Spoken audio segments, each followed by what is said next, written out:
Hey there, Ed McCormack here, founder of the crypto education platform, Dchained.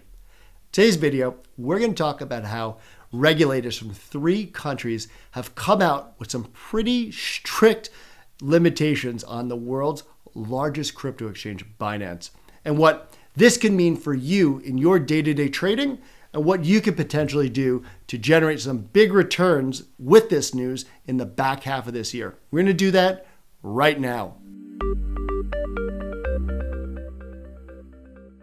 So before I go any further, just a quick little disclaimer.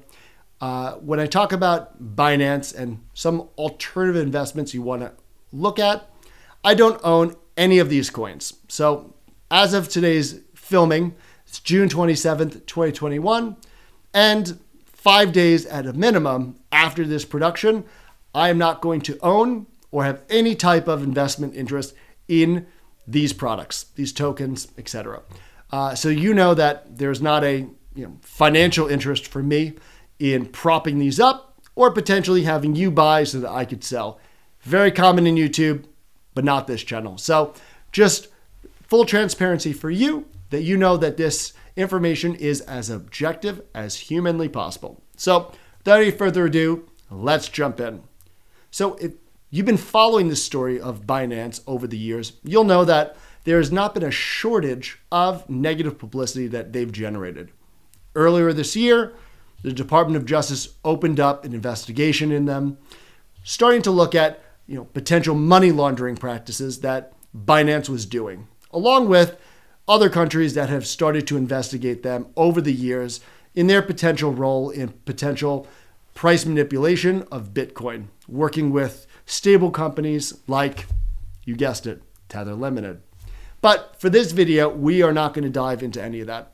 We're going to start with, first of all, the most harsh limitation that's been put on Binance, and that's being done by none other than the province of Ontario, Canada. So earlier this year, Ontario put out some very basic guidelines, very straightforward. If you are an exchange or marketplace and you want to trade securities, step 1, register with us. But that doesn't seem to be something that Binance is very interested in. And despite having months of an opportunity to do so, what they've now decided to do is add the province of Ontario to their list of banned jurisdictions. It's very peculiar because if you think about CZ, who is the founder of Binance, is a Chinese Canadian citizen. So this is his backyard. So just keep a close eye on ultimately what steps Binance may or may not take to ensure that they don't stop trading for a very prolonged period of time in Canada. And also keep a close eye on some of the other exchanges that Ontario has identified, including KuCoin and Bybit. Now, the second country that has taken some active steps against Binance is the UK. Now, while Binance in general is not banned entirely in the UK, derivatives trading is. And it's one that I'm on the fence about. While I feel like investors should have the full scope of products and financial instruments to be able to trade on, I do feel that there should be some type of limitation in terms of the level of margin that you are going to provide to your everyday investor. Is there a reason that most retail investors should have a 20x, 50x, 100x margin? Probably not. If you just look at all the liquidations that have happened in the last year due to price volatility and ultimately people losing a lot of money, it shows that just in general, the level of sophistication in trading just is not there for that level of margin.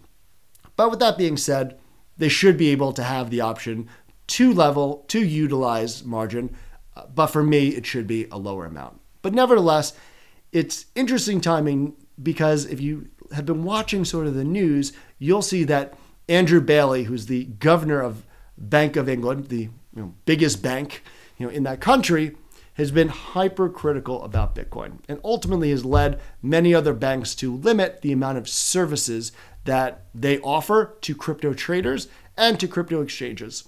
And I've gone in past videos and talked about how it's a little bit peculiar because Andrew Bailey previously when he was with the Financial Conduct Authority in the UK, turned a blind eye when over 11,000 investors, mostly elderly, lost their life savings due to mini bonds from the London finance and capital firm.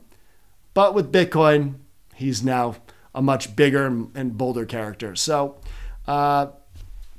forego your elderly, forego those people who you absolutely wiped their life savings away.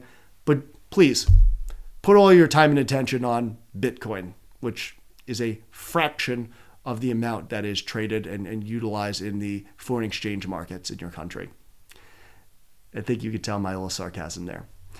The third country that we're going to talk about is Japan. Now, Japan has only issued a warning, and it's coming really from the governor of the Bank of Japan. And he has come out and identified Binance as potentially operating in an unregistered manner, meaning they don't have a license to actually operate in that country.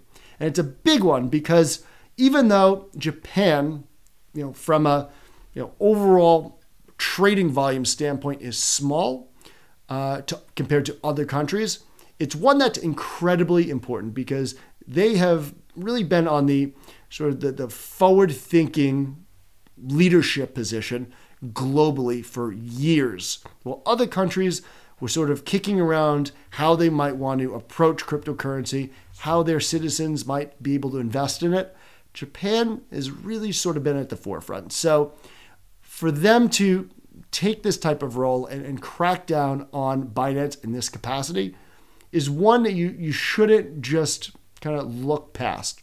So keep a close eye on how Japan goes about Binance, what steps they take. There's been a lot of activity with crypto exchanges in Asia in general. We talked about the South Korean exchanges and the big four in particular. So with Binance potentially now in on thin ice, it'll be very interesting to see if and how their investors start to trade on other exchanges. I'll go back to FTX, which is based out of Hong Kong. That could be a very viable solution. Kraken, Gemini, Coinbase are some of the others. There's thousands of them. But not all is lost. Not all is bad news. If you look no further than ultimately some of the biggest investors in the crypto space today, whether you are talking about the Bridgewater team saying that Bitcoin is a better investment than bonds right now, all the way through you have JP Morgan, who is even saying that while Bitcoin might pull back in the short term, that it has a clear path to $150,000 plus. The horizon is extremely bright. This is just something that, from a regulation standpoint, is going to be necessary. In order for us to move forward, we do need to have some type of regulation that will enable bigger institutions, as well as governments and large publicly traded companies, to feel comfortable to put sizable investments into this market and ultimately move it to where it needs to be as a viable and competitive alternative to the stock market, gold, and bonds in general. So hopefully you found this channel and this video helpful. If you did, subscribe to this channel, pound that like button, and of course, come over, check us out, Dchained.com. And if you're looking for our weekly picks, come check us out at innercircle.com. Sign up for our special. And until next time, happy and safe investing. I'll speak with you soon.